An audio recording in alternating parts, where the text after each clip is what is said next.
Welcome, folks, one and all, back to Neverwinter Nights. Specifically, the core campaign. Previously, we had played Shadows of Undrentide and Hordes of the Underdark as Barry Coleman, the Cleric of Cord, and his companion Deacon, the Kobold Bard.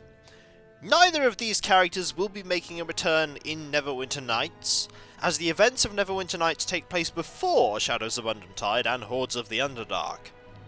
Plus, it wouldn't make much sense to enter into Neverwinter Nights with Barry Coleman, and then for some reason he's level 1 in Shadows of Undrentide. He would be quite a bit higher level in Neverwinter Nights, Shadows of Undrentide, if we'd gone through the core campaign with him. So we shall need to create a new character, and I have such a character in mind.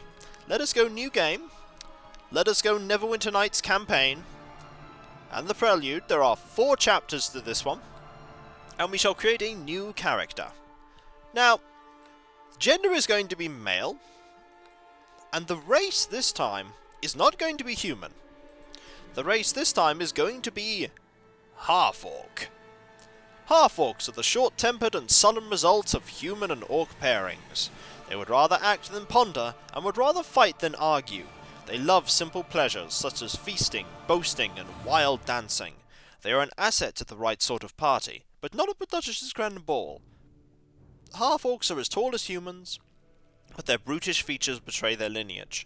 They also regard scars as tokens of pride and things of beauty. They rarely reach 75 years of age. That description, I find, sort of explains half-orcs if they stay with their orc parent, because half-orcs, much like half-elves, their personalities tend to develop dependent upon which parent they stay with. A half-orc who tends to stay with a human parent will tend to be more human, although some of these features tend to be universally half-orc in many D&D settings. But we're not going to be playing a brutish half-orc. We're going to be playing a non-brutish half-orc. Now, orcs get +4 strength and -2 to all of their mental statistics, intelligence, charisma, wisdom. Half-orcs only get +2 strength, but they do get -2 intelligence and -2 charisma. No minus to wisdom, and that's going to be important for this character. Barbarian is their favourite class, and we are not going to be playing a barbarian, so that is not going to matter. We also get dark vision, which doesn't really make much of a difference in this game too much. Watch me say that now, and it's going to be a massive game changer. There are no other abilities. Half-orcs get a few other things in 3.5, namely they get the Orc Blood trait, which means that if any ability or spell specifically affects orcs, it affects them as well. So we're going to be a half-orc, and we're going to pick our portrait, and I like this one. I really like this portrait. It's a really good portrait. I mean, that's also a very good portrait. But this is a really good one. So we're going to be this portrait for our half-orc. And we're going to be a druid. Druids are divine spellcasters who receive their spells from nature, not the gods. They strive to live in harmony with the natural world and hate anything that is not part of the natural cycle, especially aberrations and undead creatures. As they gain experience, they learn to take the shapes of animals and eventually of more powerful creatures. The strict oaths taken by every druid prohibit using weapons and armor outside their tradition. Warning! To cast a spell, a druid must have a wisdom score of 10 plus the spell's level. For example, to cast a 4th level spell, a druid must have a wisdom of 14. That is true. You must also have neutral as at least one component of your alignment. So you're basically looking at true neutral, and you're in a sort of T, or plus shape. A very, very odd T, that, a plus shape.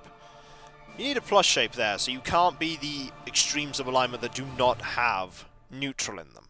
You're proficient with druidic weapons, as well as light and medium armor and shields. You get 4 at first level, +4 plus intelligence modifier skill points.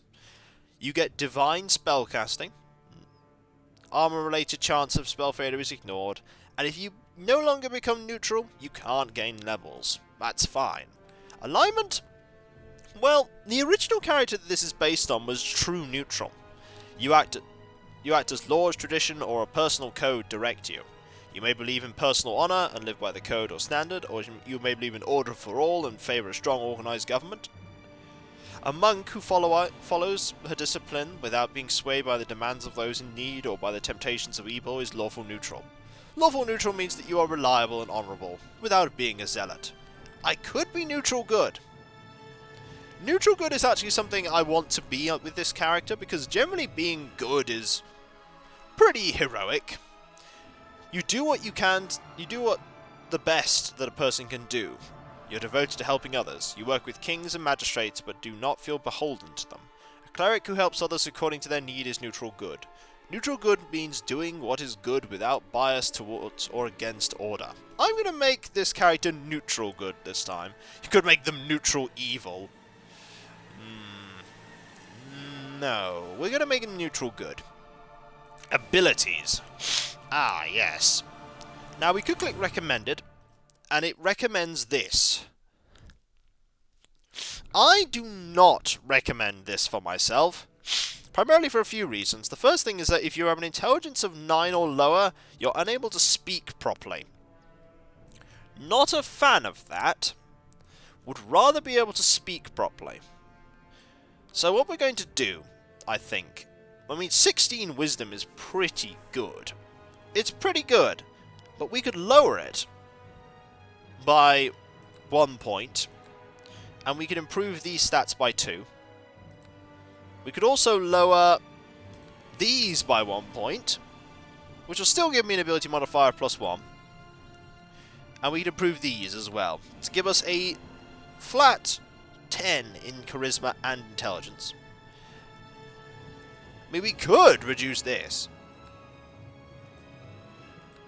which is actually only +1 to increase. I quite like these stats here. 16, 12, 12, 15, 10, 10. 15 is the lowest that you can have one of these stats at reliably and still be able to level it, because you could put your next 4 points as you level into wisdom, and thus you could gain 9th level spells. But for now, that is fine. We do want high strength. We want to take advantage of the fact that we have that strength score. And it does feel a bit of a pain to take away a point from wisdom to improve these, but I want to be able to speak properly. And I want average charisma. So that is what we're going to have. 16 in strength, 12 in dexterity and constitution, 15 in wisdom, and flat 10s in intelligence and charisma. Now, we're going to configure what we're going to take, because we're not going to stick with what they suggest. Persuade is a class skill, which is actually really good, because we're going to be taking a lot of ranks in Persuade. It prompts NPCs to reveal additional information or give bonus treasure in conversation. It's the additional information with this character that I actually want to have there. The additional information is what's going to make it a little bit interesting. We'll be able to learn more stuff. We also want to take animal empathy. Animals and dire animals have a DC of 15 plus the character's hit die to be charmed. If the check succeeds, the creature is dominated. If you fail the check, they will go hostile. We will get the opportunity to basically control animals, which will be quite interesting. We're also going to take the... We're going to take the spellcraft, and we're also going to take concentration. Concentration is actually very important for a druid, because you're going to be in close combat quite a bit, because druids are actually pretty good at that. It's not a bad set of skills. Right, we gain an animal companion pretty much from the start, which may be summoned once a day until killed or unsummoned. We also gain armor proficiency light and armor proficiency medium.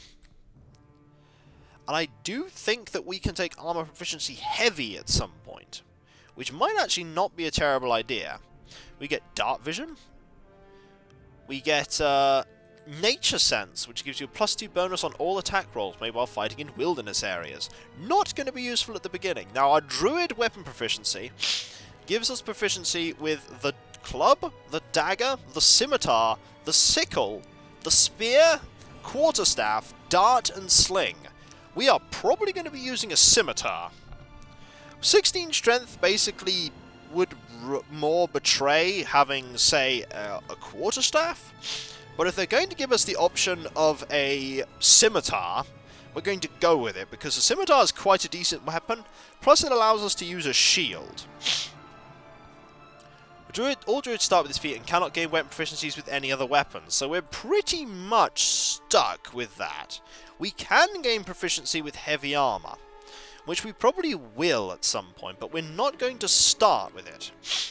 Mainly because we're probably not going to gain use with heavy armor for quite a while.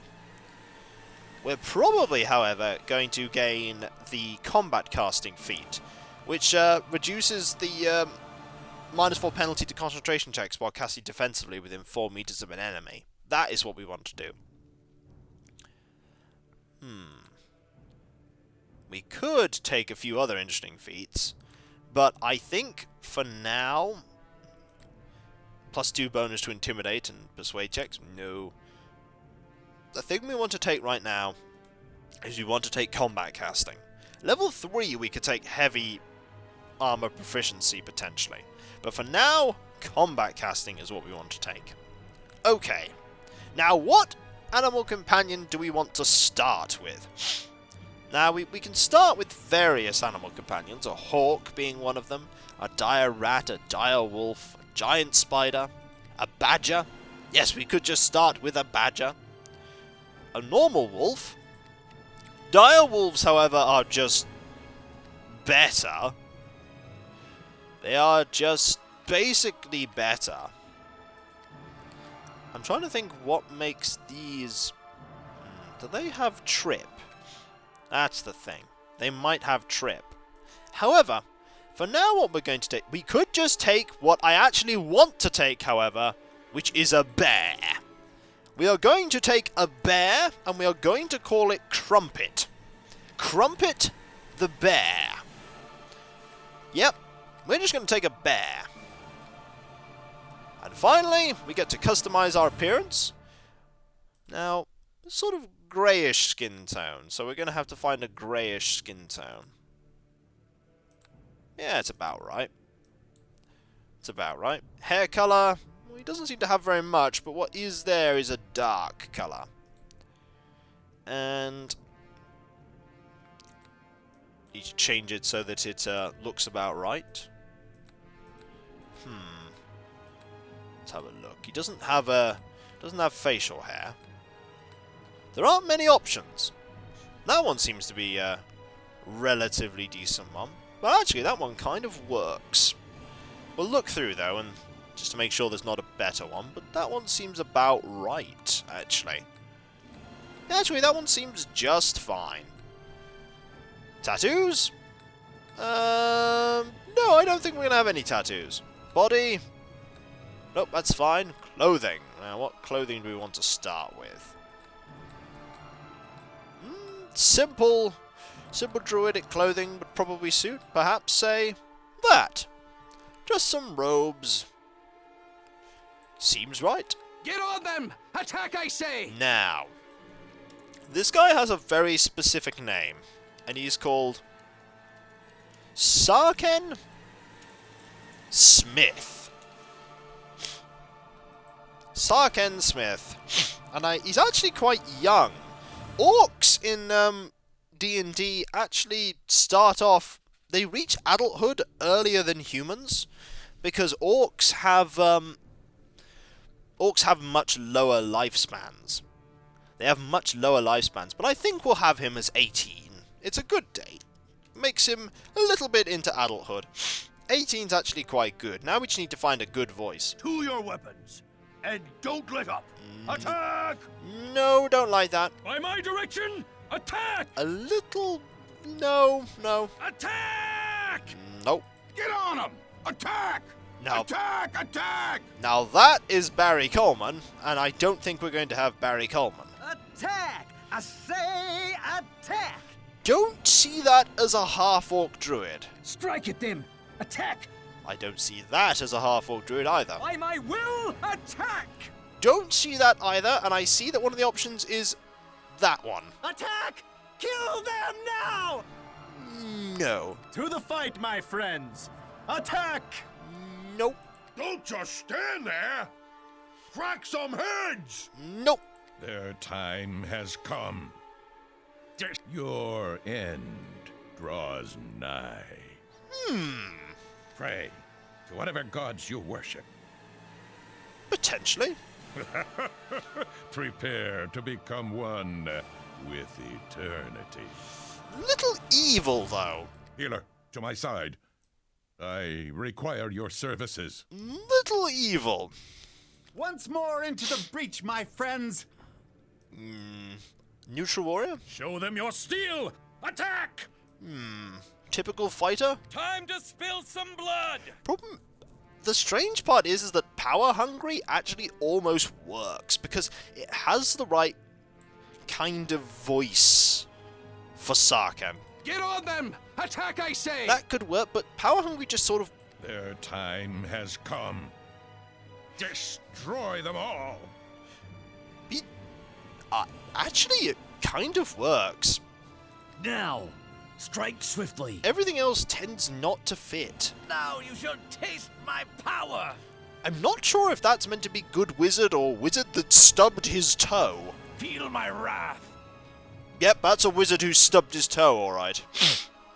I think we're actually going to go with the power-hungry one. Their time has come. Destroy them all! It's got the sort of... The thing is that the half-orcs have tusks that protrude from their mouth, which will actually affect how they speak. So I think power-hungry actually works. Your end draws nigh. Pray to whatever gods you worship.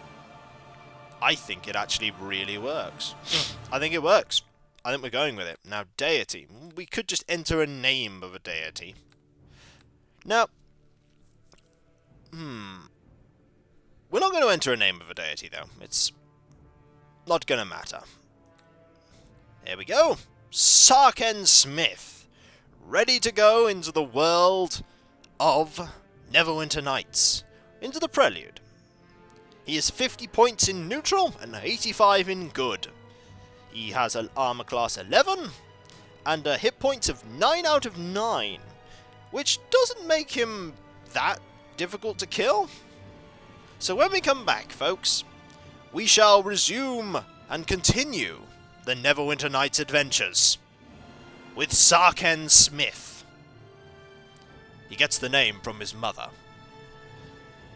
So I'll catch you next time, folks. And I'll see you then. Later.